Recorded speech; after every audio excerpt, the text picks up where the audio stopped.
At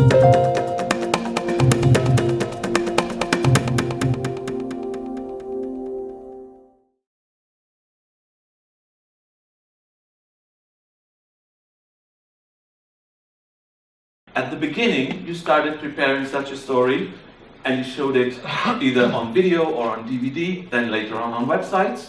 And now we are a step further, a huge step further.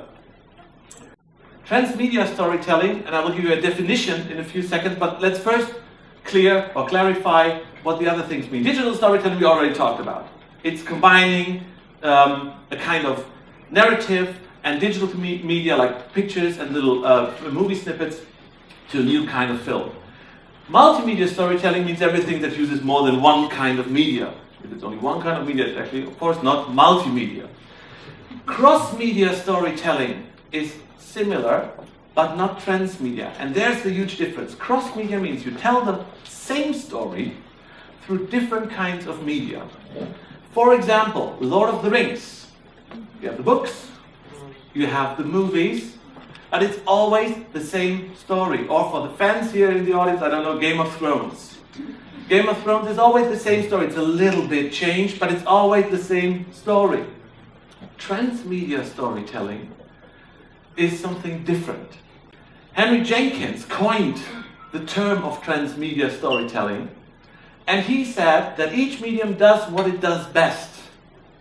You have a story universe. And each story or each media is the entry point to your story universe. And each story is independent from the other story. For example, The Matrix. The Matrix universe was a good transmedia example. You have the Matrix trilogy, the movies, you have a computer game, and you have the Matrix comic book. All independent stories. And if you watch them or use them and play the game, it all works. And you don't have to have access to everything to understand. But the more you use the different kinds of media, the more you get access to the whole story universe.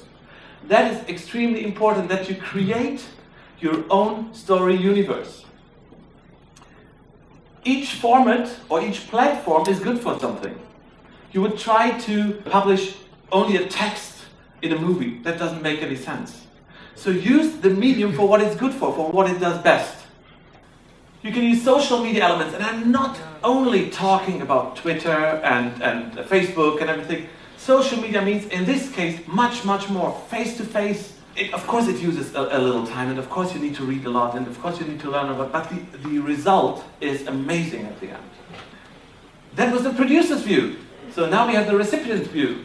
What is it good for? Yeah? You can address your user intellectually, emotionally, and communicatively. And you will probably show your audience or your users the topic that you tell in a way that they have not seen it before and that you were not able to tell it before. You can use, of course, only video and only audio, but combining it and using interactive elements, that is more important than ever before and easier than ever before.